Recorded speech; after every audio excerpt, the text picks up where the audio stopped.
Friends, welcome to this second half of this fourth day program to celebrate the Bandara of Great Master Hazur Maharaj Baba Sawan Singh Ji, my master. I am happy to notice that there are some authors who have written nice books, spiritual books sitting in our audience. And maybe I should ask them to identify themselves. There is Guillermo Torres. Is he here? There he is. Will you rise, please? He has written books on spirituality in Spanish and English, and is now translating my book, The Anatomy of Consciousness, into Spanish.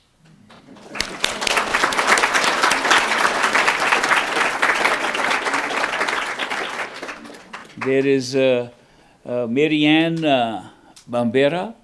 Can she identify herself? She is here. There at the back you see Marianne Bambera. She's written a book, a story of a dog she had, and the dog led her to spiritual realizations. And she's written a nice book, says, Because of You I Am. And a very nice book. I am surprised how one can write the story of a dog and move on to so much spiritual truth. It's a different angle altogether. Thank you very much.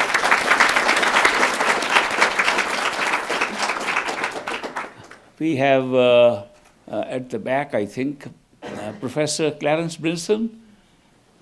Can he identify himself? There he is.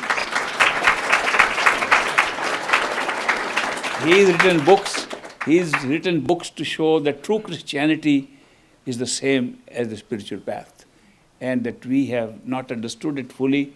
And in his writings, he is explaining how the teachings of Christ are the same, to go within the same way. And he is quoted extensively from that. Thank you very much, Professor Benson. We have amongst us our old friend I met after 50 years, Greg Leville. Is he here? Or has he left? Or is he too shy?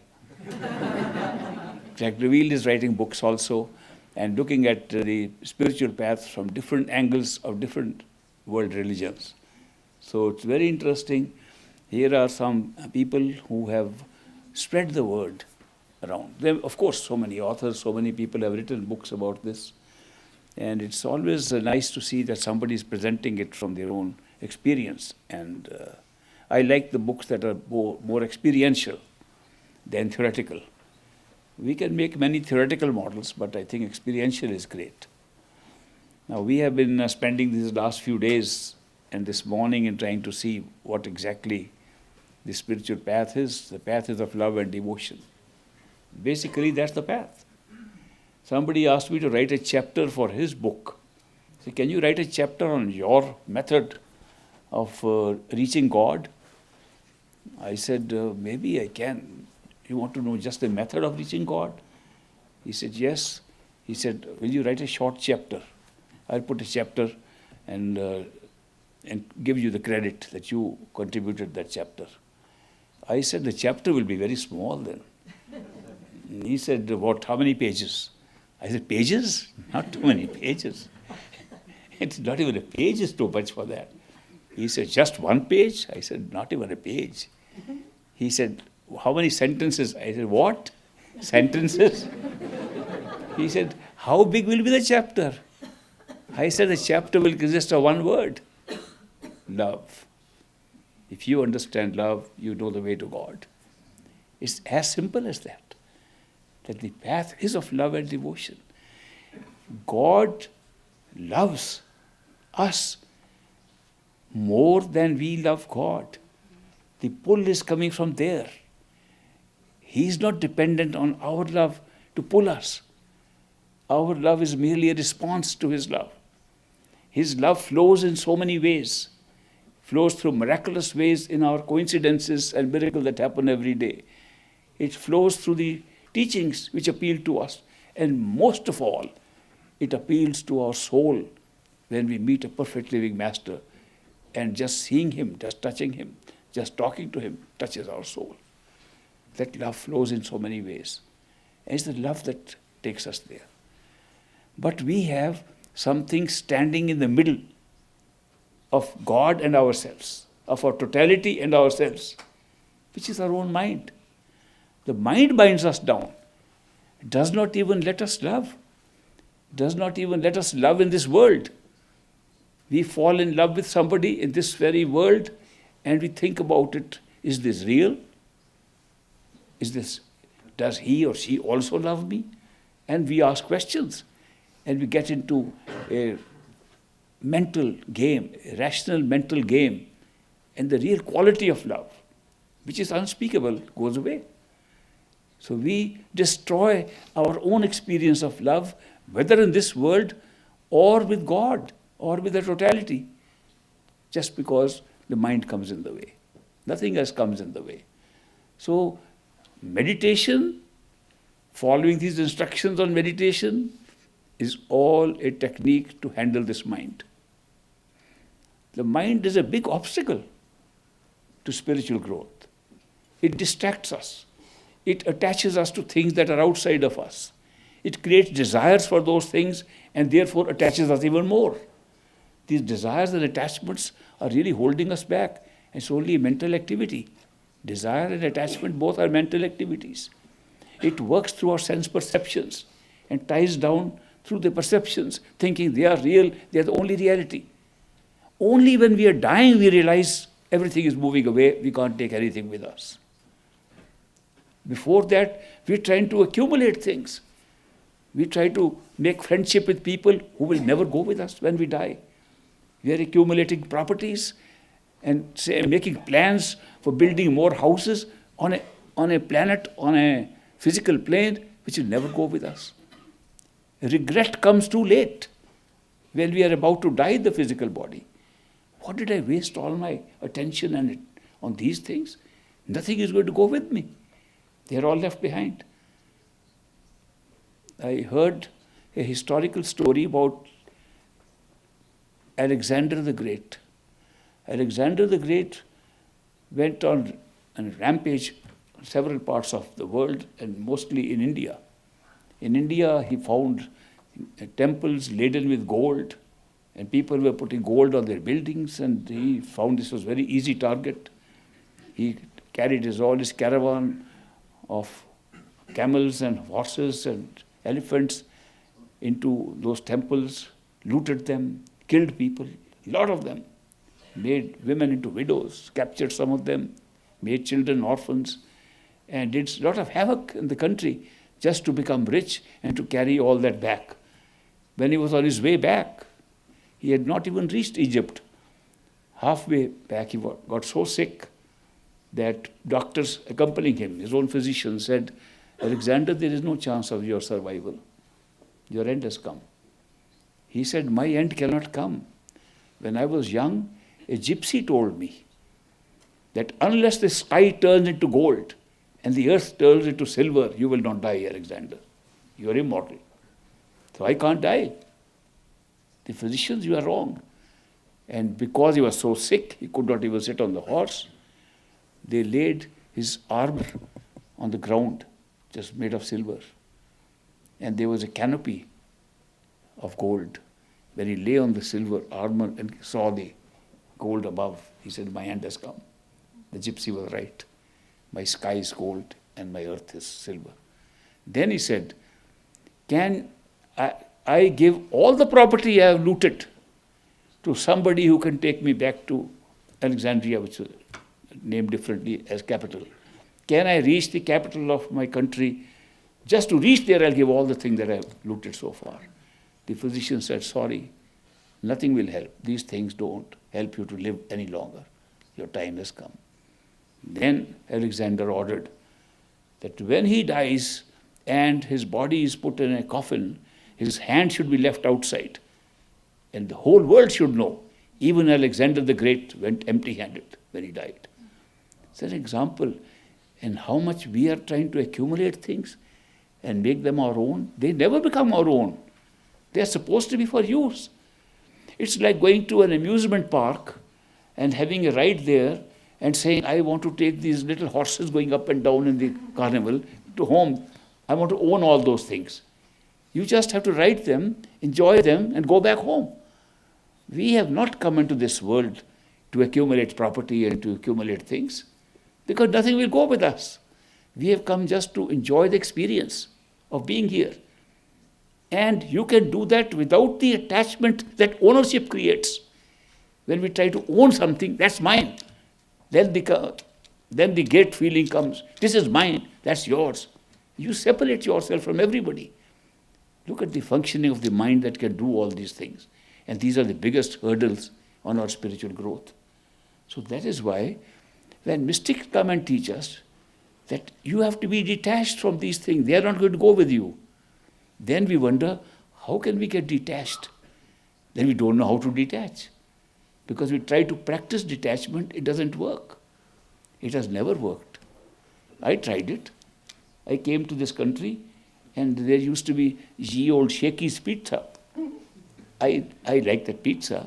I said, I am attached to the pizza. I am going to get detached. So I closed my eyes. I said, no more Shakey's pizza. The more I said, the more it came in front of me. I found the more I denied, the more attached I got to it. You cannot force yourself to detach, because we are not detaching just from pushing it away. We are detaching from our mind. People run into the forests in India, into the mountains to meditate, to detach themselves. And I know if I ran into the forest, the pizza will still be in front of me. The attachment doesn't go away. Mental attachment doesn't go away by running anywhere. The mental attachment only goes away when you see that pizza was just an experience. It was not even real. It tasted good. It tasted good, felt good, it's over. Now we move on. If life is led like that, if the whole life is led like that this is good, we have passed the stage, now we move to the next stage, no attachment. But even that won't work. What really works? What really creates attachment or detachment is really new attachment. If I found that Pizza Hut makes better pizzas and I start taking them, I forget the ye old Shakey's. Because I am now attached to something else which is better, sweeter, and more to my liking. Therefore, I detach. Real detachment can come only by fresh attachment. And that is why the mystics have advised, if you can get attached to your beloved, to your master, inside yourself, your attachments outside will automatically become less and less. When little girls play with their dolls and they're so attached to those dolls, when they grow up and they get married and they have real husbands and they're real people, they forget those dolls because they found something more attractive than the dolls. Otherwise, when they're young, take their doll away, they'll cry, they'll fight for it. The attachment does not disappear by taking their dolls away. If we tell them, get your dolls out, we're going to get you married. They say, no, we'll carry your dolls with us. They won't leave the dolls. So it's an automatic thing that when your attachment to something better comes, other things get detached.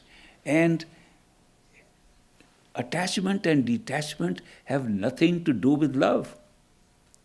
We start calling attachments as love. Attachment is not love. Attachment always increases the pressure of your ego upon your relationship. When you are attached to somebody, and how do you attach yourself? You like something, but you like yourself more. All worldly attachments, when I say, oh, I love you, people, I hear that people saying this all the time. I love you. And I look at them, and the person who is saying, I love you, definitely at that time loves I more than you. And what is the test of it? The person to whom he is saying, I love you, should say, I hate you. Then the first person, I hate you too. There goes the love. So, in true love, this doesn't happen. In true love, you forget who you are. In true love, whether it is spiritual or not, whether it's internal or external, In true love, you forget who you are. You only think of the beloved. Therefore, in your consciousness, you become one with the beloved. You identify with the beloved. You feel that you are only concerned with that what pleases the beloved. What happens to the beloved?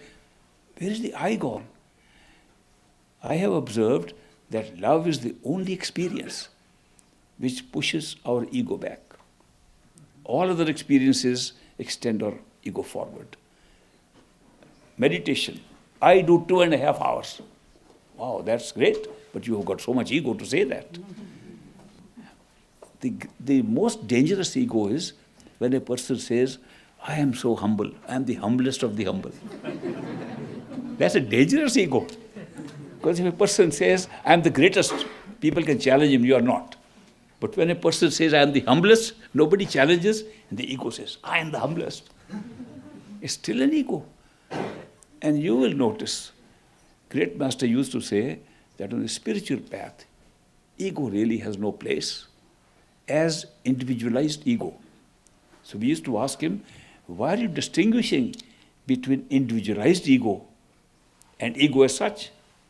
He said the ego, when it's individualized, when it says only I, then it's dangerous. But if you don't say I, individual, it is not. He gave an example. If you speak collectively for all, we are happy. There's no ego. Supposing instead of saying, I am so happy I could do this, I say, I am happy to see great master did this. No ego. It's when we individualize our ego in our thinking, in our actions, then only it comes in the way. That is why one of the little tricks we were told was, don't use the word I. Just for the sake of practice. Don't use the word I. And we said, how many can do it for a week? Deal with everybody without saying the word I. It was very difficult. I came again and again. I am not going to do this. I am not going to use I. There we go. There we go. Therefore, it is when you have a perfect living master and you begin to have the realization that the master can do everything for you, especially if you have a deal with the master and say, Master, you take over my responsibility and I'll float free. Like an Indian mystic Paltu says, Paltu soye magan hoye, sahib chaukidar. He says, I am sleeping so soundly because I am not responsible. The sahib has taken over. The Lord has taken over. If he is responsible, why should I worry? He's transferred the worry to somebody else. Then I disappears, because after that, you can keep on saying, look what the Lord did for me. Look what the Master did for me. It's all Master doing it, everything. And ego, again, is pushed back. You will see there's an intimate connection between your love and devotion for the Master and your genuine ability to say, Master doing everything. So the more you have love and devotion for the Master, the more effective is the use of this technique of not using I. Ego is really a big problem for us. On the other hand, supposing we had no ego. Let's say we cut off all ego. There's a great danger in that too, because then we won't be seekers. Who seeks? The ego. Therefore, there's a role for the ego to seek. There's a role for the ego to seek up to a point and then hand over. You have to seek to the point when you have built sufficient faith, unshakable faith in somebody who you consider as the Master. Then now the Master has taken over. To reach that point, you still have to use ego. So ego has a purpose. You can't destroy it right in the beginning. So the spiritual path has a role for the ego to start with, and then it takes the role away and transfers to the Master. Then you make rapid progress.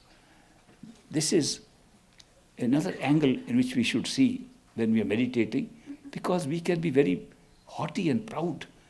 And with hankar, we can say, I meditate so much. It's coming in the way of our growth. So even that we can give the credit to the master. Master, I only saw. I did nothing. I saw you meditating for me in my head. Did you know you can do that also?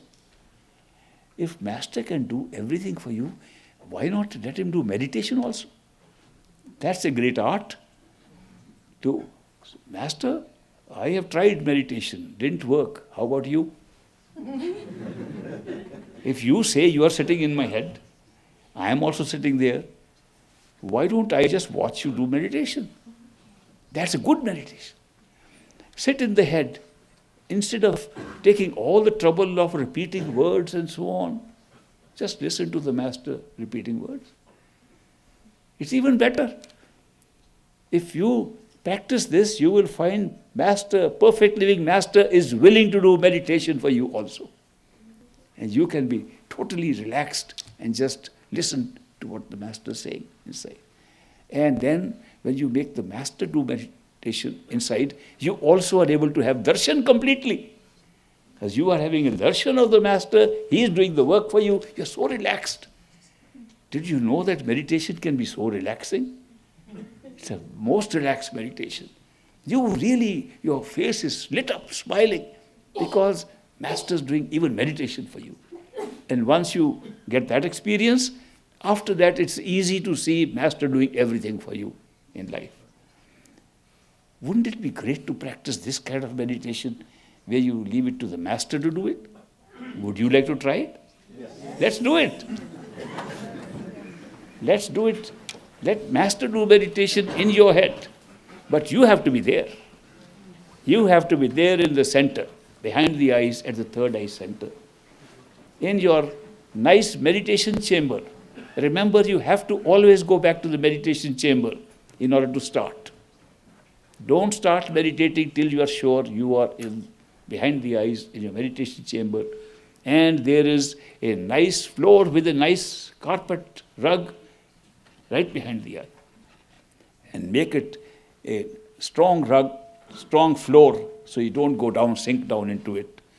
Sinking sensation only comes when you tend to sleep. So keep awake, and if the experience drifts you to something, that's different. If the experience takes you to a new area where you forget the body, it's different. But if it is merely not letting you go, you are still looking out in the eyes and you feel drooping and sleepy, then you have to stop and wake up yourself and be alert. So this is the most intense and beautiful way of meditating, that you go behind the eyes and have the darshan of your master and request him to do your meditation, and he will repeat the Simran, you listen. He will take you to the sound current, you listen. He will give you direction, you listen.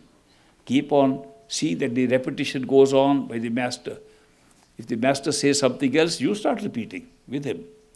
Sometimes it's much easier to repeat with the master.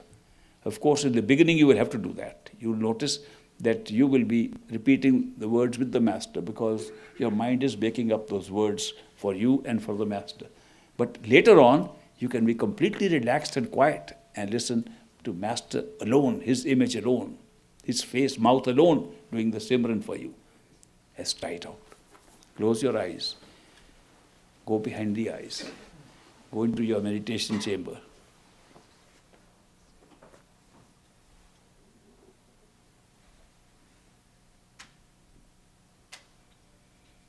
Settle comfortably in the center. In the eye center, the third eye center, settle very comfortably. And then see the master arrive, welcome him, and request him, and he will start repeating the Simran for you.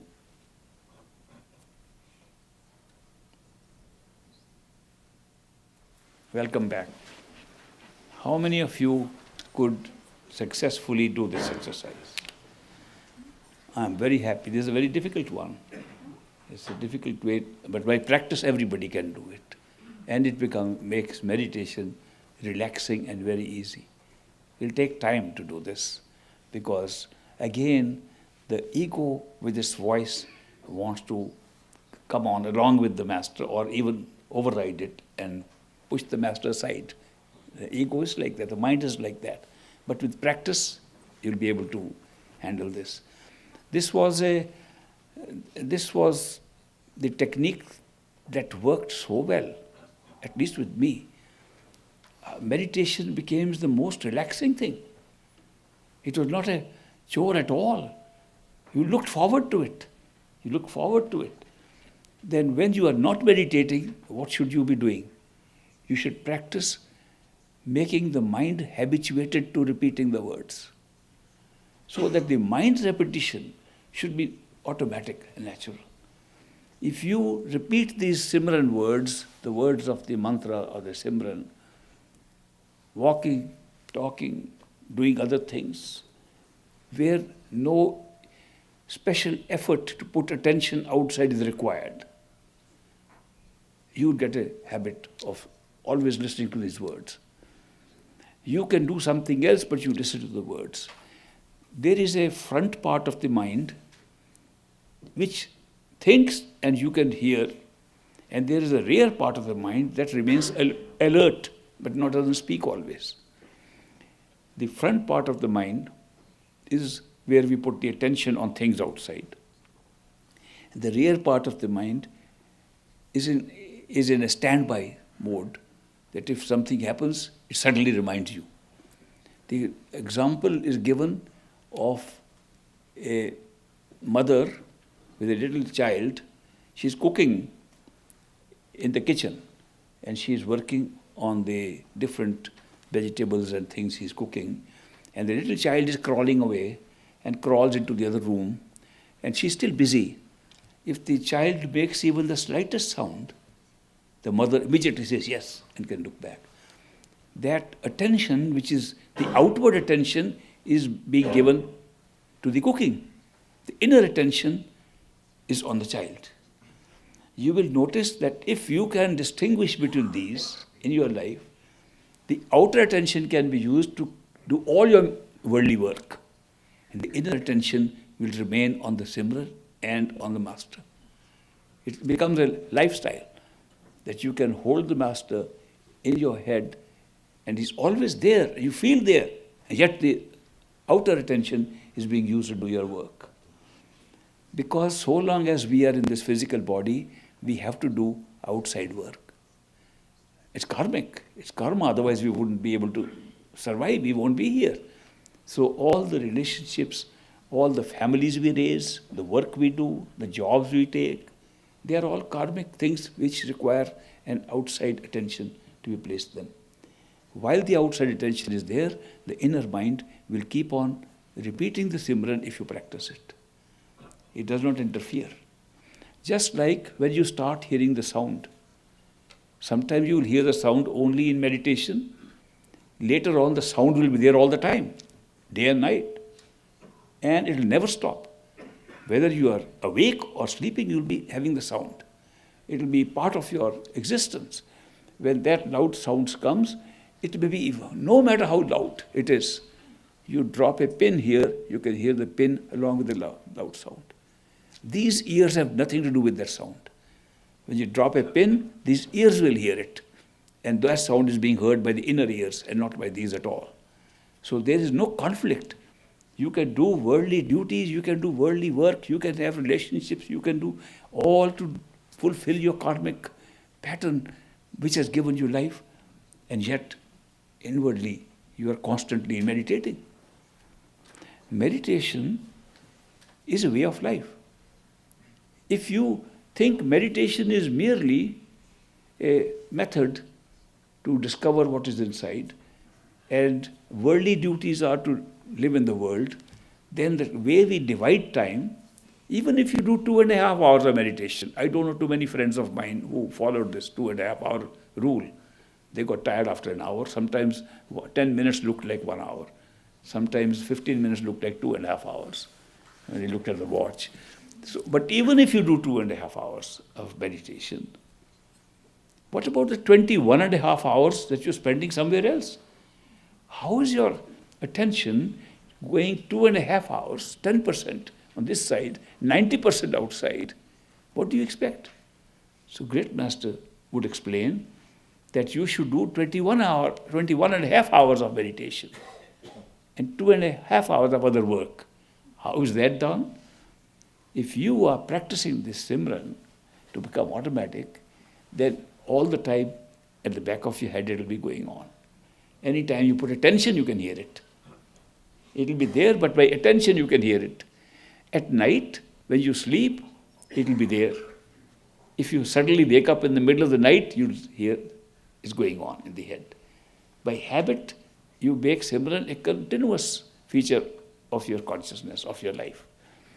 And then when you have to do something where your full concentration of attention is needed on something outside, some intellectual activity, some professional work that you have to do which requires your attention, then you can pull attention and put it on that work and then relax and go back. According to Great Master, generally there is not more than 2.5 hours of requirement for that.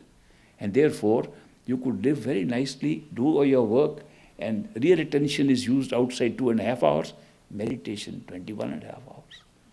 Also, don't forget, meditation does not only mean Simran.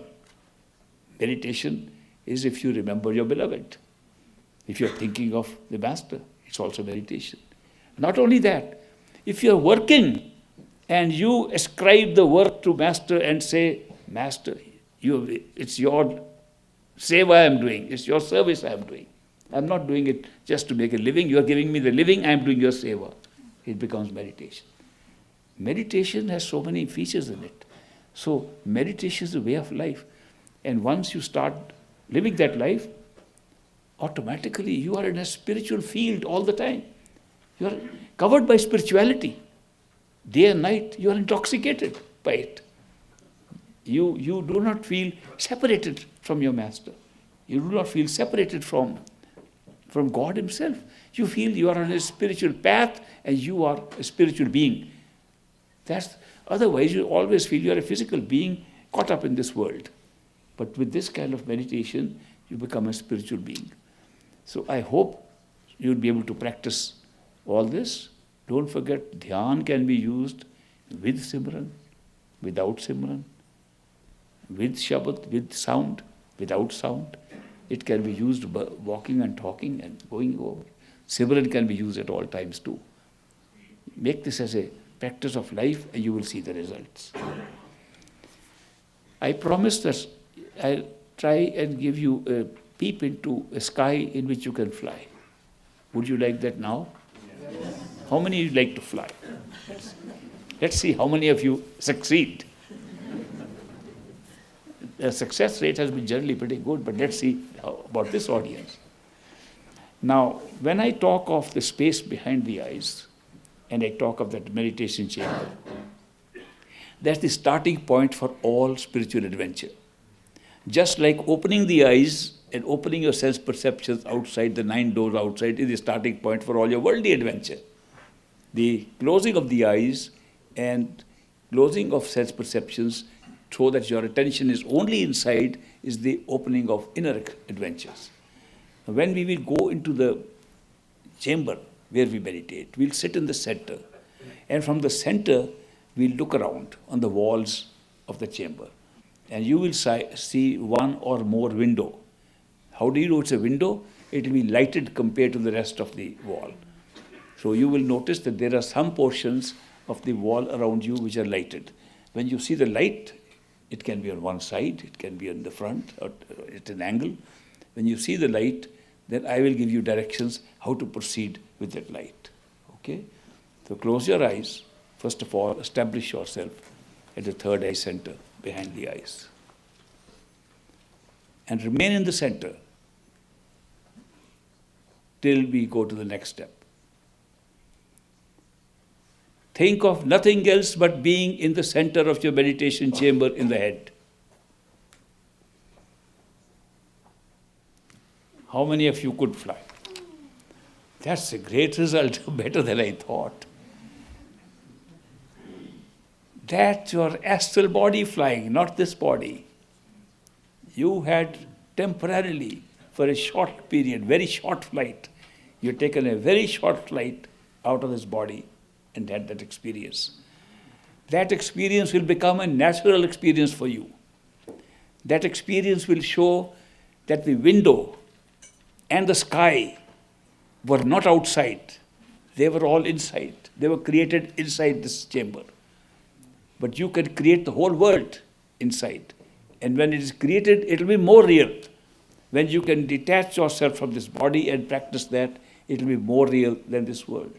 You will see things you have never seen before. I am very happy. So many of you did it. It's a good result. But by practice, everybody can do it. You just learn how to start with a baby elephant and then keep on playing with it. Just practice. Practice makes a big difference. Keep on practicing. Don't give up. The secret is on the spiritual path, don't give up. And don't make long postponements. If you want to meditate every day, even 5 minutes. What some of the disciples of great master used to say, I've just gone for the roll call. You know, in college, in university, we used to go, there used to be roll call. That means they call the names. Are you present? Yes. And some of us who sat at the back seats, after saying yes, we used to walk out. And we attended the class. So, in the spiritual path, some disciples would say, Master, is it all right if we make just a presence at roll call? He said, even if you come once, it's fine. But if you can stay longer, you'll get more learning. If you stay the whole class, you'll make progress. It all depends. But if you don't come at all, and they say, I'm coming after a week, I'm coming after a month, then you lose the momentum. Everything that we want to succeed in has certain built-in momentum in it. And so is the spiritual path also built on a momentum. So, if you practice daily, every day, you'll get the results. I'm sure many of you will be so advanced that because I have a feeling, great master said, and I will read out from one of his letters tomorrow, which he wrote in 1937. He wrote 2-3 letters to disciples in America. And he said, America is ready. It only needs somebody to explain to them this path in their language. That's all they're waiting for. They're following so many things, but they're ready for a spiritual revolution. It will be such a big revolution. And he used to tell Julian Johnson that the axis of spirituality will shift from the east to the west. Not that it will spread from the east to the west. He said east will start looking, India, China, Japan, will be all hunting for more wealth, more industry, more business. And the west, which will have done with all this already, will be so tired and not get happiness out of affluence, they will turn to spirituality. He said this is going to happen. In 50 years, 60 years, you will see this. To truthfully tell you, then I heard that, then when I decided I must, in 50 years or less, run over to that country where spirituality is going to shift, so I can sit on the ringside seat and watch the show, which is what I'm doing now. I'm just watching the show of spirituality shifting here. People have been going from here to the east to discover spirituality. Time is coming when all the people from the east will be coming to this country to find spirituality. He specifically mentioned North America. So that's why it's a great country. And who are we talking of who will be so enlightened? People sitting here right in this audience. There will be so many masters, perfect living masters coming, born right here, this country. So the future is right here of spirituality itself on this planet. So it's not a small thing, it's a big thing. And that's what makes me so happy to be in such great company, that I've been placed in such good company to see that people who are all qualified and ready to go to the higher stages. People have gone through small stages. People have practiced psychic practices, healing, Reikis. They are all into that thing and calling it spirituality. To have out-of-body experiences, to practice this kind of yoga and that kind of yoga. Sometimes they practice only physical exercise and call it yoga. They don't see that yoga means union with your true self. The true meaning of yoga has always been union with your true self. And just by changing positions and postures, you don't get yoga. But yoga has become an exercise. So, but they are all seekers. The truth is, they all have to have an opportunity and an explanation in their language, in their idiom, which they understand, which their soul and mind understand. This is for us. We have been waiting for this. There are some people, I was told, those people are not interested in spirituality. Please don't talk to them about it. The only person to whom I cannot talk about spirituality is my wife. But when somebody said there are two other people, don't talk to them about spirituality, I said, no, I'll keep my mouth shut. They met me, I talked to the weather, I talked how nice, beautiful it is, no snow today, the sun has come out, and things like that. And they said, are you giving a talk? I said, yes, I give a talk, That's all right. Can we attend? Then I got a little alarmed. The talk will be on spiritual subjects. And they came and attended a talk. Two people, husband and wife. And after the talk, they wanted an interview. We both want to come together. I said, welcome.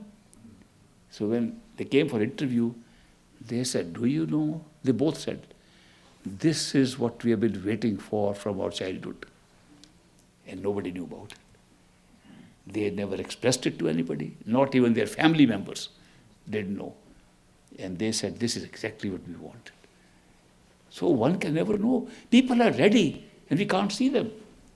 But when this message goes to them, especially when the message touches their soul more than their mind, they discover what they were waiting for and they get it. So this is a great country that way. It's a great position to be in at this time and to see the growth of spirituality. Great Master has brought some gifts for you. He is not physically alive. He is only alive in an astral form. He is alive because one of his disciples, which is me, is sitting here trying to do seva for him. And his seva includes doing seva for you. So I am not only my master's sevadar, I am your sevadar too. If I don't become your sevadar, I am not doing proper seva for him. So just because of that, and I am very happy, very privileged to do this seva. In any way, when I was very small, I got the chance to do seva fanning him when he was speaking because it was hot there. So there was a big fan. I used to hold the fan when I was smaller than the size of the fan. But I used to somehow hold it and move it like this. Because there was no air conditioning, there were no electric fans, there was no electricity there. So that was seva. I can't forget it. Today's seva is no different from that. Any seva is good. I did seva in the langar to clean the dishes of people. I did seva taking care of their shoes and putting them in stacks with numbers so we don't lose them. And I did seva in many other ways that he made me do. To do seva like this, it's like meditation. The result is like meditation. That is why they said, if you cannot meditate, do seva. If you can't do seva personally for a master, do seva for his disciples. It's also seva. Seva has very high position on the spiritual path. And therefore, seva is, of course, of three kinds. There is seva of wealth, say money. You write a check, you say, I give it for donation, that's a seva. And that seva is the easiest. To give a little bit of money, which they recommend one-tenth of your net income. If you give 1/10 of the net income that you have, and 1/10 of the time that you have, which is 2.5 hours into spirituality, it's a good seva. Then you can do physical seva. Physical attendance at a satsang, helping the sevadars and seva, and carrying bags for them, doing something else, working on the shoes of the sevadars and other people, disciples. There are so many types in which we can do physical seva, also 2.5 hours. And if you don't have 2.5 hours every day, you can do it on weekends and catch up.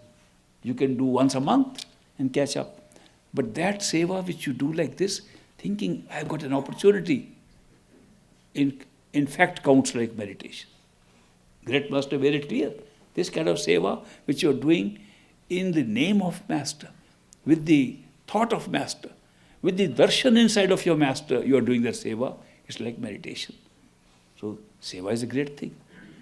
Seva with money, seva with the body. Third seva, even more useful, is seva with the mind. How do you serve with the mind? That meditation is seva with the mind, but only if it is offered as seva. If you meditate saying, Master, I'm going to meditate to get something, see the lights inside, you're doing it for yourself. That's not seva. Master, today's 2.5 hours of seva I'm dedicated to you, I'm doing it for you, I'm not expecting anything. That's seva with the mind. You can do all these three kinds of seva, anywhere in the world, any place. It's a wonderful opportunity and counts like meditation. Some people find sitting with their eyes closed too difficult, but seva easier. Then they can do more seva, and it counts as meditation. It also counts towards 21.5 hours of meditation. So there are so many ways. So I that have this opportunity, I'm so grateful to get this opportunity to do seva. But Great Master gives various kinds of gifts. And once you have the radiant form of the Master, he is with you always. He goes with you always. He goes with you no matter where you are. And if there are other people present, he's still there with you. That's why I'm very happy to share him with you. Because he's with me. You haven't seen him. I have. Because I have seen him. And I not only seen him, I see him. Therefore, he's with you also. That is why this Bandhara celebration, in which his generosity is so high and his grace so much, I consider a special day. So he brings some gifts when we have these programs. And they are gifts in his radiant form, so they are astral gifts. They are different from the gifts we give in the physical plane. But still, because we are sitting in physical bodies, he stacks them on a physical place above this building. On the roof of this building, he has placed those gifts. How many of you would like to try and see if you can pick up a gift from there? Very good. Okay, we are going to do that now. All right. First of all, close your eyes and go back to the meditation chamber again. That's the starting point for all things. All spiritual activities start from there. Close your eyes. Have the feeling you are behind the eyes, sitting in the center of the head. Once you are there, the face is around in front of you, your hair is on top of you, ears are on your side, you are right behind the eyes. And establish yourself there. Be in the center of the head, not forward or backwards. And keep your eyes closed till I count 5. 1, 2, 3, 4, 5. Open your eyes. See if the gift is still there. How many of you are able to pick a gift? Pretty good. Did anybody pick up a most unexpected gift? They didn't expect. What did you pick up? You know what blue stands for, love. It's the color of love. You got a good message through the gift. Hold it. It'll help you. Yes. You came back chimney? Did you get all black? What about the gift? Never got a gift, just went up and came down the chimney? Then did you wipe it off? Did you wipe it off? To wipe it off. Do you know, this is called the carbon treatment. Only it is not being used on this body, it's being cleaning up the karma. I'm happy to hear that. I remember you also cleaned up karma somewhere else once, when I was there. You remember? Yeah, very good. Yes, Frederick. You didn't expect? No, absolutely not. I'm happy that yes, there are so many others who are unexpected gifts. Anybody want to share? Yes, you tell me. You didn't expect that? Was it nice, beautiful? It was very nice, yeah. You like it? Yes, Will you keep it? definitely. Okay. How many people have got gifts in the past and have still kept them? Oh, there's quite a bit. Thank you. Yes, somebody else want to share there. And did you bring it or left it there? Oh, you could have brought it along. Grab it and bring it. It is a gift. Anyway, next time. Yes, at the back there. Did you like it? Very good. Keep it. Yes. Very good. Keep it. Thank you. Yes, one more. Very good. That's beautiful. I read that book too. But to see the blue one is even better. And you will notice that many of the gifts you get have light and shininess in them. So many times you see crystal, light, shininess in the gifts, totally unexpected. It's not what you normally expect to get.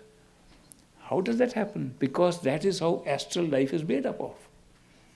There's a lot of shiny stuff there. And when you pick up these gifts, they are shiny gifts. He wants to share? Mario wants to share. Mario, you have to translate his Spanish. Yes, I will. Guillermo. Yes. I will. Maestro, la vez pasada,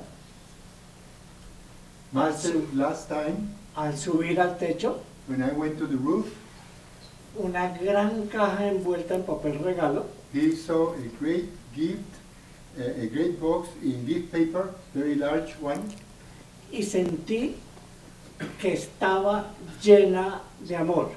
and I felt that the box was full of love. Cuando la abrí, When I opened this, mi sorpresa the surprise was es que yo estaba dentro de la caja. that I was inside the box. Well, he made good use of the gift right there. Thank you very much. Muchas gracias. This was last time, Yeah. I think in Orlando. In Orlando. Yeah, he told me that before, and he said I was shy, I didn't want to share this, but today he decided to share it. Very good. Very good. I'm very happy. I'm happy for all of you who got the gifts. For others, have patience. Your turn will come. The people can sometimes tell me, this gift giving that you say, we never heard of this before. How did you start this business? That great master comes with gifts there. I said, because he was giving gifts to everybody inside their experiences. People don't look inside. We are looking for gifts outside all the time. We are getting gifts all the time and we don't notice, we don't even see what is being given. We look at external things. Oh, I got a little extra money. I got something extra here. A new car came up. Master, thank you. I found a parking spot. Thank you, Master. That's what we're looking for. Whereas he's piling us with gifts inside. So therefore, I said, Great Master, why not show them that the things that they can get by sitting in the third eye center, even verifiable outside, are your gifts from the astral plane coming up. He agreed. I'm very happy he agreed. He agreed because the time has come for us not to distinguish so much between what's happening as a miracle outside with what is miracle inside. Both are miracles. A skeptic said to me, there's gift business. He said, do you know they are all imaginary gifts? I said, they are. He said, then why are you making people imagine these things? You make them imagine they're gone into the sky. You make them imagine they've gone inside. You're just playing a game of imagination. I said, indeed I am. Because you don't realize that imagination is not as imaginary as you think. If you go to the astral plane, you're not gone inside. You're talking from outside about imagination. Imagination outside is imaginary. Go inside, imagination congealed into reality.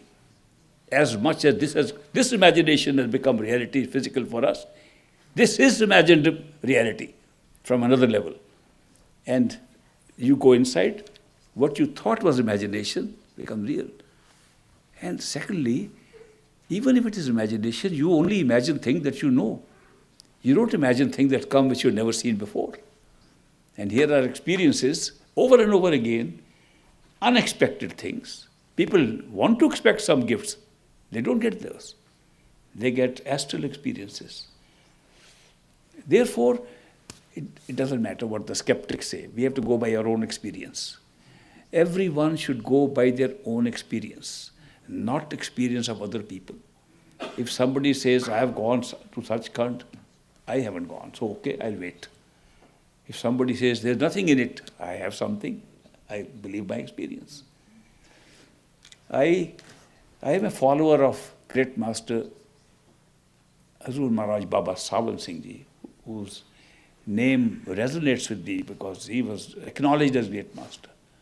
If people tell me, do you know of a perfect living master, I can name one with certainty. Hazur Maharaj Baba Sawan Singh was a perfect living master. How? Whatever he promised, he delivered. What else do I want? People came from, I was working in the government in Chandigarh, and I was holding a high position there in the Indian government. And they thought there's a good catch to take him and bring him to Agra, the origin of Swamiji's teachings. And the method they tried was, they came to me and said, you know, have you studied the history of this path? Do you know that Baba Jaimal Singh, your master's master, was expelled from the Council of Masters? Did you know that he was not even named in the four masters Swamiji mentioned? Do you know he was a master? And do you know he was never initiated? Did you know your master could never be master, he had no master? I said, that's a very nice information you're giving me. I am not dependent at all on whether Baba Jaimal Singh was a master or not. I am not dependent on whether he was mentioned in a will or not. I am not dependent on any of the stuff that anybody can say. If I wake up in the morning and people say you are sleeping, will I believe those people? Or will I believe my own experience, I've woken up? I say something that you have personal experience. And I do not believe, I was the greatest skeptic at one time. I thought it all could be made up by a very imaginative mind. But then I tested that out, because the greater the skeptic I was, the more I went into it. And then I said, only one should believe what one's experience is. If the experience is limited, believe up to that point. Don't reject the rest because you have no experience. Don't say because I haven't seen something, it's not there. Somebody else may have seen it. You may see it one day. So do not be following people's evaluation of the path. Follow your own experience and know by conviction what's happening. When you follow your own experience, your own convictions, you make progress. Otherwise, the mind is very quick to take you out. The mind is very quick to create doubts and say, oh, somebody said this is not real. How am I believing it's real? You cannot go on this path on somebody else's experience or anybody else's comment upon it. You should go on your own. That's called living faith. Living faith is based upon your own experience as it grows. So I hope you will benefit for these few days of meditation exercises we have done. We have done very short exercises. Like a very short flight in space, very short time to go and get a gift, very short time to do all these things. Time constraint does not let us have regular 2.5 hour, 3 hour meditation sessions, which I would like to have them with you. And we do have sometimes meditation workshops where we get more time for that. Anybody interested can attend those also. We were thinking of having a meditation workshop in this area if we want to shift from the one that's held in Chicago nowadays in September. But anyway, it's something that needs more practice than the short stretches we had. Don't think it's a few minute meditation session that really works. You have to be consistent and persevere and patience. Remember consistency, perseverance and patience, and you'll succeed. Thank you very much. I'll see you Again, tomorrow I will take up some interviews, but before I go for interviews, maybe there are a few questions. Karma is natural for all of us to become human. If we do not have karma, we cannot be born, we cannot live, we cannot die. Therefore, to get this human body, you need karma, a package of karma. It's so based that this experience comes by having a destiny in which karma is built and there are events packed into it. The two most significant events for life are birth and death. That's the beginning and end of a human life. During that period, there are events. You're growing up like a child, your karma with your parents, with your mother, with siblings, if any, with all the household, that you go to school, a karma with your teachers, with your other fellow students. You go to work, the karma with your employees, karma with colleagues, karma with business people. Throughout life, you have karma with people till you die. You can see your life and you will see it's all filled up by encounters of various kinds. This is called prarabdha. Destiny, you are born with this. No matter in what will you live, this is always there. You're born with the destiny, you'll go through this destiny. It does not change. If it is too hard sometimes and you are an initiate of a perfect living master, he can soften the blow of hard karma by divine intervention.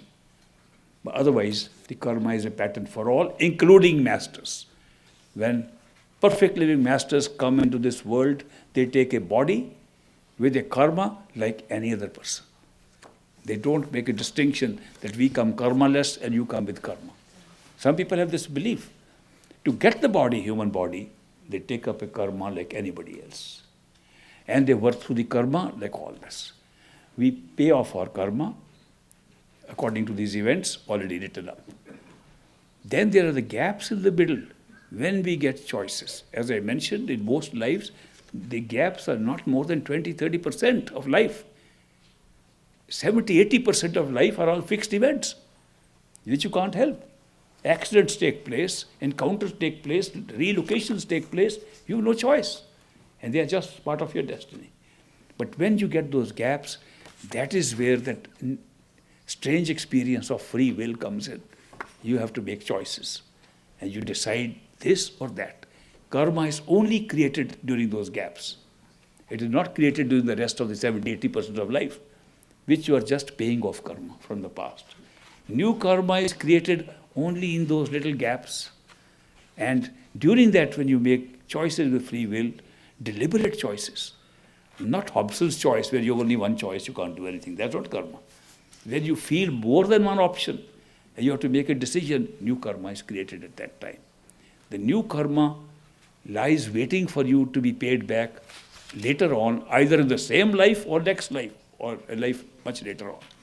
So the new karma is only created during these phases.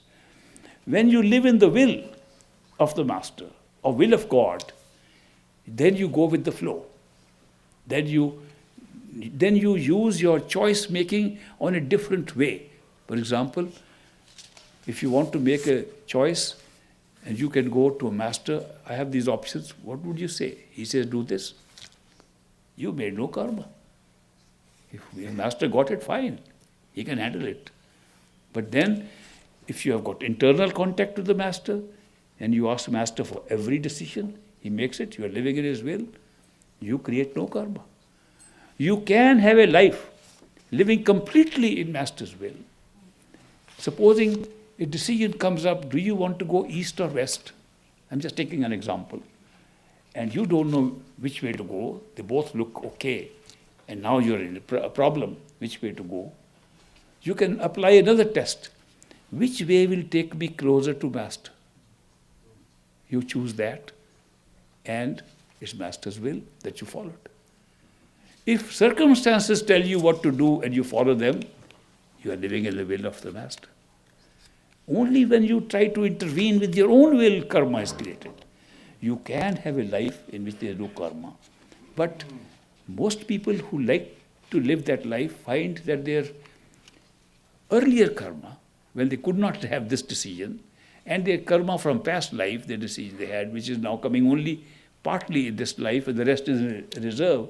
The reserve pulls up destiny for them, and they don't get out of it. If you are initiated, the reserve goes away.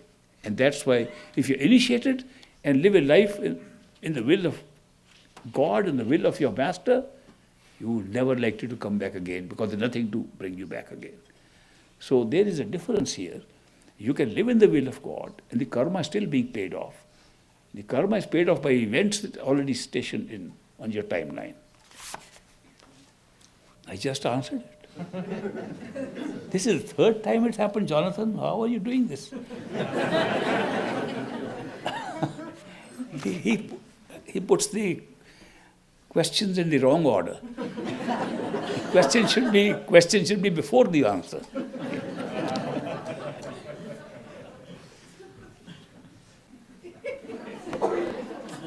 How can one know if one is ready to be initiated?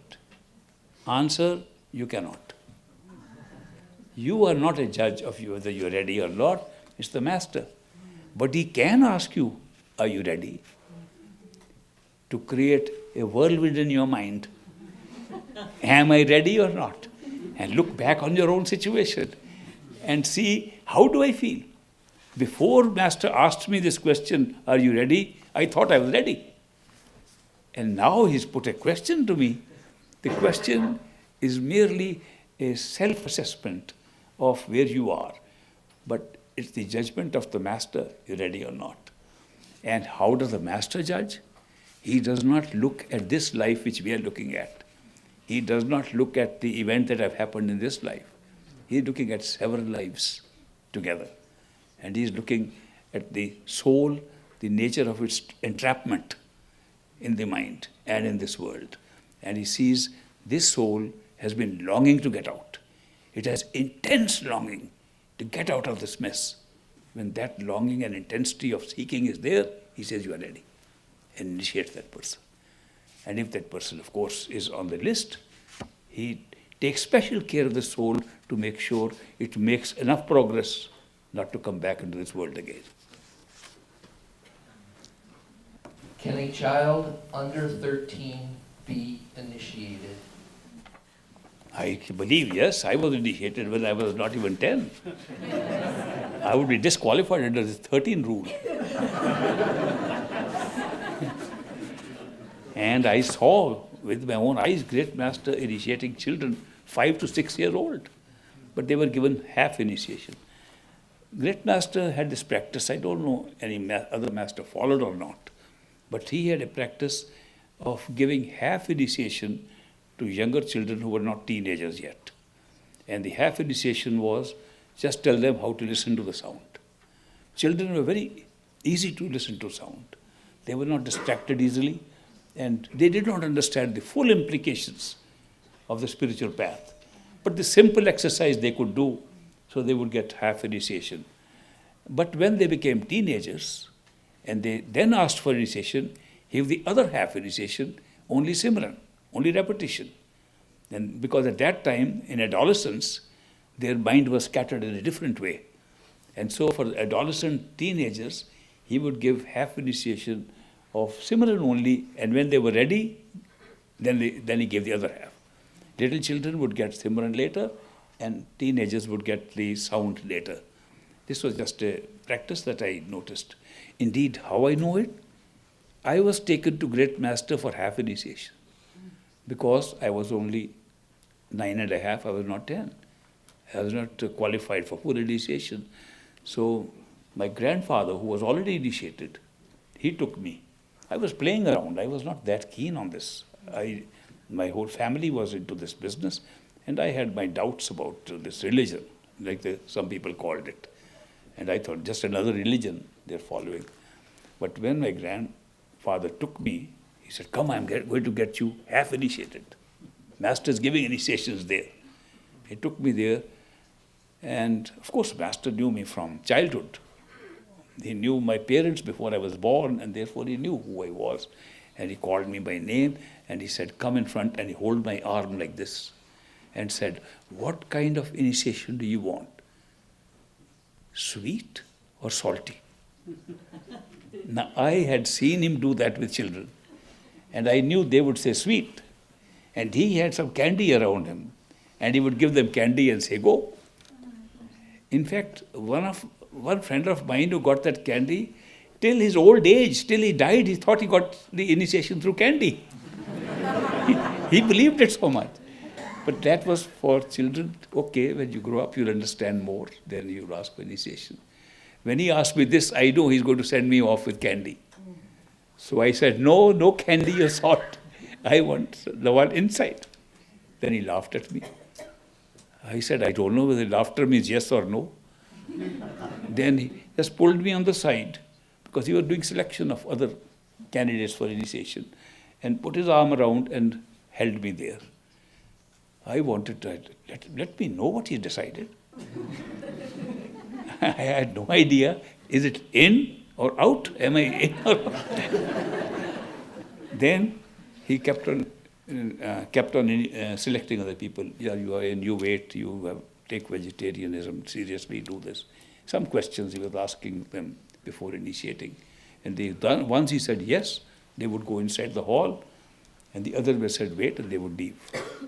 So I was there till the end of the selection process. And then he gets up and says, Ishwar, come in. You are going to get full initiation. So I was surprised, because my grandfather was surprised too. He had left by that time. He was not even sure if I am going to be initiated when he said sweet or salt. The great master said to me, you sit in front. And there were a number of other people being initiated also. So when he initiated me, the words he spoke, all the words he spoke, registered so much on me. They are clear like he spoke this morning. And the most important words my mind thought was, which my mental satisfaction came from those words was, what I am going to give you is what I got from my master. It has worked for me. I hope it will work for you. If you find something better than this, take it. Don't come back to me for my permission to take it. You take it. Permission granted right now. If you find something better, take it. Do me one favor. You come back and tell me. So I will also go and take it. Great Master's words. I have never been able to forget this, because all my thinking about these gurus and others was they want to tie you down. They think it's disloyalty to go somewhere. They think, oh, now I thought they were all cults which tie you down and don't let you go. Here is a master, the very opening says, go and find what you can find better and take it. Indeed, I took those words so seriously, I went out of my way to find something better. Normally I would have waited, okay, if something better comes up, let's see. I went to all kinds of gurus, all kinds of yoga, practiced all kinds of things. Today I realize why I did that. Today people ask questions about those things and I can answer them. He put me through the grinder, as it were, in that search for something better. And after all that experience, took me more than 8 years of search for something better. I came to the conclusion, not only I could not find something better, I could not find even a description of something better from anybody. So then I came back to Master. I said, Master, I followed your advice. I am a very genuine follower of yours. You told me if you can find something better. I tried. I ignored you. I said, maybe you are not the best. I'll go and look for the best. So I went around. I've not been able to find. He said, well, good. Now you've done that part of the work. Now begin the next. I said, the next was to see if he's a real master. Then he should be able to do miracles for me. And what kind of miracles was I expecting? Very elementary miracle. I was running late to catch the train. Half an hour late. If the train is late today, I'll know Master has done it and he's performed a miracle. And when train was late, Master, you passed. One test. Second test. Third test. If it doesn't rain today, I will see Master. If it doesn't, if tomorrow Bandara, today is raining, tomorrow is sunshine, I'll say, Master, you passed. These kinds of tests I was imposing on the great Master to check if he was a master at all. And 10 times he passed. I went back to him. I said, Master, you passed the test. He says, now what next? Are you keeping on the test or going to do something else? He said, you've done the test, you satisfied your mind, now move on. Then I started real meditation after that. And then I tried that with the best attention and effort I could put in. I said, let me really see if there's something inside or not. Why I'm bringing all this up is that I was 9.5. And there are many other people that I know, great master initiated before they were 13. So I don't think this 13 rule is very relevant. Some children at age 8 or 9 are more mature in their spiritual thinking because of past lives than grown-ups. I was, I think, more mature when I was a child. I remember I used to think, these people said, he's a child. And I would say, how do they think I am a child? I am thinking like this, when I grow up, let me see if I change. Now I've grown up, gone into my 80s, going towards the 90. And at that age, I find I am more child now than I was at that time. I must have grown upside down, I think. Thank you. Yes, there have been women masters, perfect living masters. The first one that I can recall in history was Socrates' master. Socrates' master was a woman, and she was a perfect living master. Then many masters have come in India, and there are 3 or 4 masters. We put them in the same category as perfect living masters. And there will be many more women masters to come in the future. There is no distinction of gender, caste, color, nationality on this path. Everybody is equal on this path. This path is for whole of humanity equally. There is no special privilege for any particular color, gender, race, anything. So that's why there will be women masters as much as men masters. I can't tell you the names of the ones. How many sitting here have been initiated by more than one master? Look at this number. It's nothing unusual. It's nothing unusual. I had mentioned yesterday that it does not matter what master initiates you, so long as he takes you within. And if he cannot take you within beyond a certain point, and your seeking continues, another master will step in and initiate you. I also mentioned that a perfect living master may initiate you and you still be on list B. And another master will come in your life and put you on list A. List A means you are not going to have any more birth after that. List B means you will still have another master. Mostly this happens when we are talking of one life or another, but sometimes it can happen in the same life also.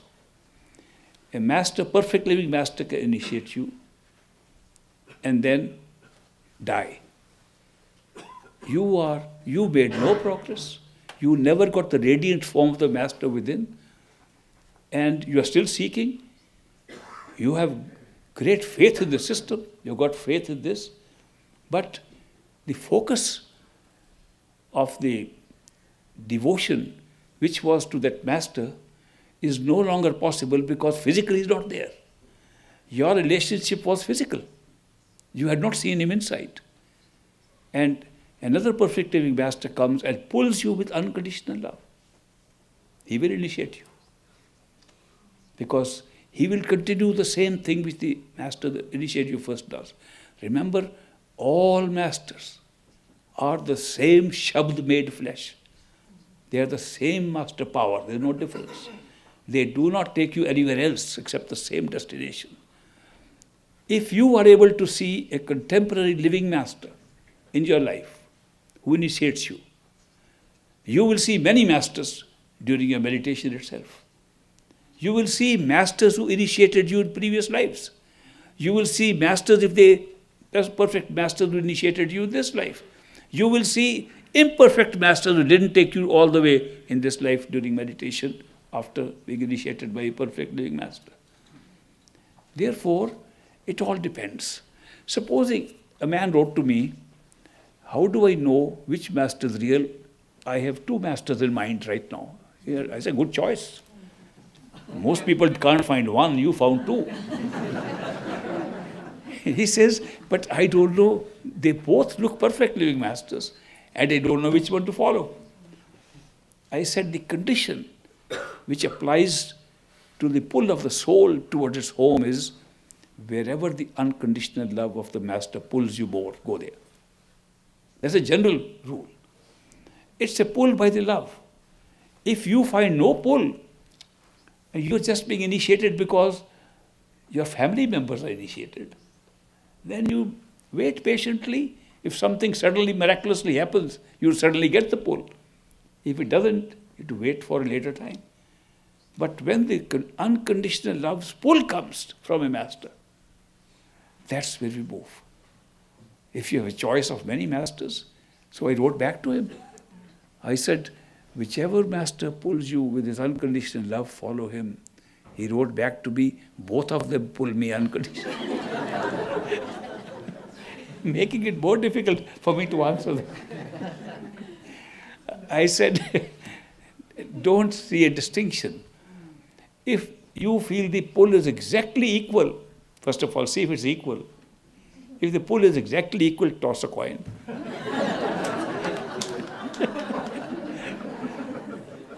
But that's not a general experience in life. It's a very unusual experience and rare experience. Good question. You do not share your meditational experiences while you are trying to be good, to share some good knowledge and information. It boosts your ego at the same time and prevents more experiences to come. This we have seen very often. People who say, I had that experience, they don't get experience after that. Why? Because the I comes up fast. And when you share with that ego, I got more, and this is what I got, it stops. Great master used to say, unless your experience is such that the cup is full and overflows, don't share. Let your cup be filled, your own cup filled up. Digest, he used to say, digest your experiences. Digest your experiences, hold them in. People will see your face and know you have the experiences. People will see your life and know that you have the experiences. You need not share anything. They will know, here is somebody who has experience. But digest it. When your cup is full, automatically you will share the experiences, losing nothing of your own. So that's still the formula that applies. I don't comment upon any master's information and message he gives to his disciples, because I follow strictly the teachings of the great master, who happened to be the master of Master Kirpal. So we both followed the teachings of the main master. I lived together with Master Kirpal for several months in the same house. We did the same seva under great master direction at one time in the Dera. What he says, as I understand from the teachings of the great master, was that God is in all of us. God does not get out of any one of us. We all have God in us. God is in every speck of creation. God is in every speck of food that we eat. God is in every item that is living or non-living. God is all-pervading. God is omniscient. God is omnipotent. God the omnipresent. Everywhere He is present. God is present at every level of all the 5 stages. But what distinguishes these is how much awareness we have of God at these stages. At this stage, if somebody said, God is in this glass of water, I'll marvel, is that all God? Just water? My mind won't accept this as God. I'm not ready to accept that God is in the water. When I'll see God, I'll know God is in the water. I'll see Him in water. You first see God, first see totality, and then you'll see God in everything. But you don't see God in everything when you haven't seen Him inside. So when they talk God being in the names are associated with the regions inside, with the ruling entities of those different regions inside. And each one is performing the function of God at different level. In religion, we are worshipping God. We say God is sitting up in heaven, and we go and sit on the right side. Our master sitting on the right side of God. Of course, that God is the creator of this whole physical universe. That God rules over the whole astral plane. He's God. He's Niranjan. He's the creator of everything. But once you reach that God, you find you have reached the end. God's kingdom has come.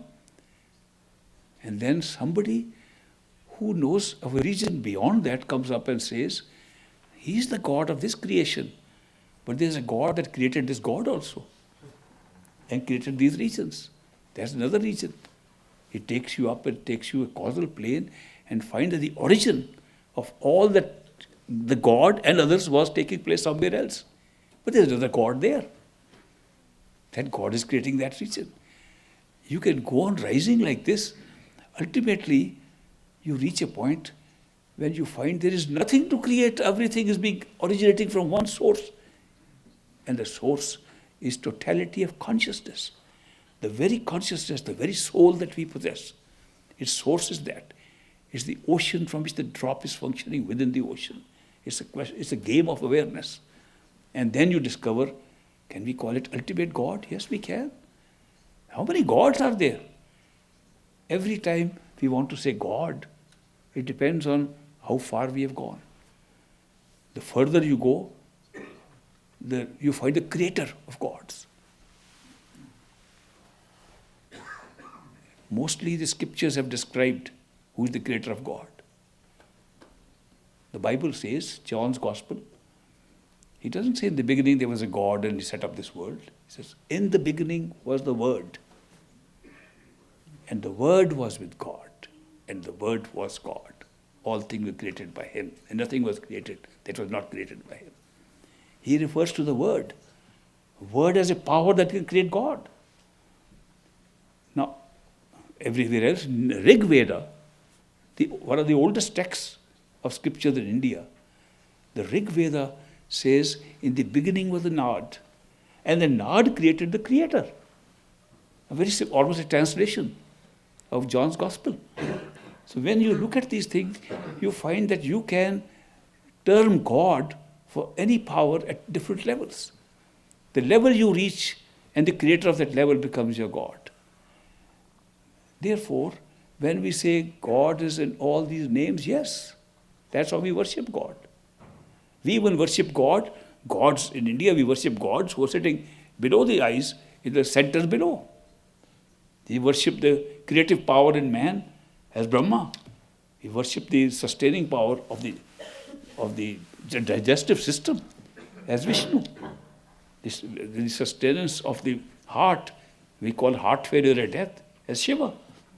We are attributing certain functions to these gods and we worship them. Without them, we would be dead. So it's good enough to worship them. But if somebody said, come and worship your stomach, we won't. Come worship your liver a little bit more because you can't live without it. We won't. But God will worship. Even though the function of the God is the same as the function of these organs of the human body. So we have to look at divinity, divine things, and since our origin, our consciousness is the source of divinity, source of divine, we try to make divinity at different levels. And that's why these levels have been created. And the names that have been given represent those levels. And they have association with those levels. They have association with the God in that form created there. Otherwise, I could say, I am looking at God in all of you. It would not be a wrong statement. Full God, unbroken, unalloyed. God is in each one of you, and I can see it. I see it. I'm not telling a lie. It's real. Then why should I go looking for God somewhere else? God is right here. But I could not make this statement if I had not seen God somewhere else.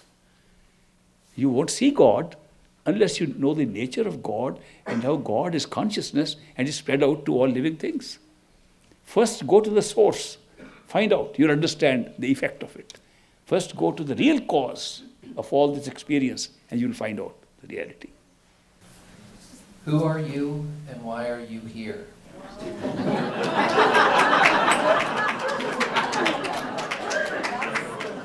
I am Ishwar Puri, come for Bandara.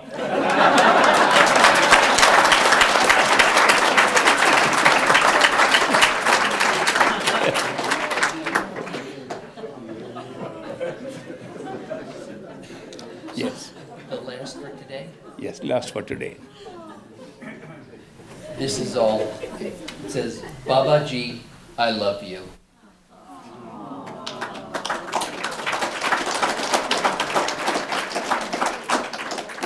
Yeah, you have touched my heart by saying this, and I only want to say it's unimaginable how much I love the spirituality in you all.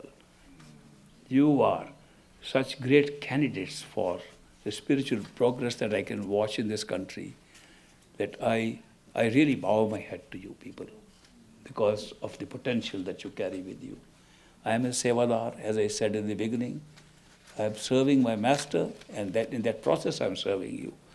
And I am very happy to feel that love coming from you.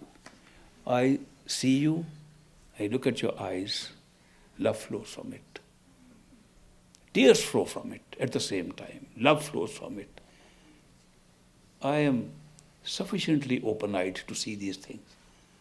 I can see how much love and devotion exists here in this whole group here. You are all blessed people. And I am very happy to meet so many blessed people on this Bandara. So, if I have anything to offer you, really offer you, it's love, great master's love and great master's blessings. That's what I offer to you. And I hope you will accept it. Hope you will accept this offering I can make to such wonderful people, full of love and devotion, that I offer you my love, great master's love, and great master's blessings for you. Thank you very much.